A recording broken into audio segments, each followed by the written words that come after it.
আসসালামু আলাইকুম। আর একটি মজার রেসিপি নিয়ে চলে এসেছি। আজকে গাজরের ক্ষীর রান্না দেখাবো। প্রথমে কয়েকটি গাজর ছিলে নিব, এরপর ভালো মতো পরিষ্কার করে ধুয়ে নিব। এরপর একটি গ্রেটারের সাহায্যে গ্রেট করে নিব।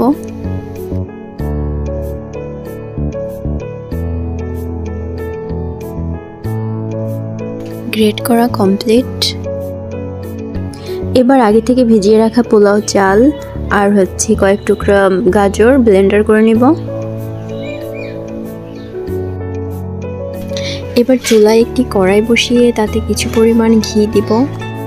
ঘিতে আমরা চীনাবাদাম আর পেস্তা বাদাম কেটে রেখেছিলাম, সেটা ভেজে নিব।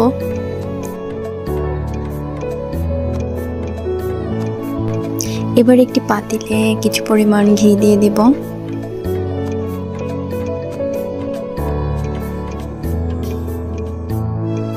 তারপর কুচি করা গাজরগুলো দিয়ে ঘিয়ের সাথে সুন্দর করে মিক্স করে নিতে হবে।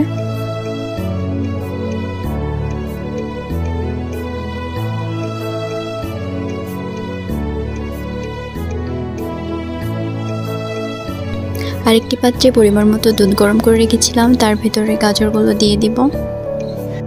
গাজরগুলো দেওয়ার পর খুব সুন্দর একটা কালার আসতেছে।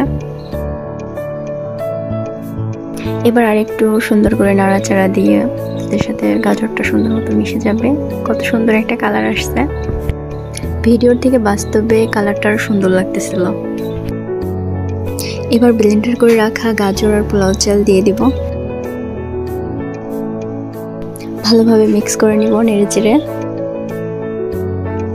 এবার একটু ঢেকে রাখবো গাজরটা সিদ্ধ হওয়ার জন্য। গাজরগুলো সিদ্ধ হয়ে গেছে।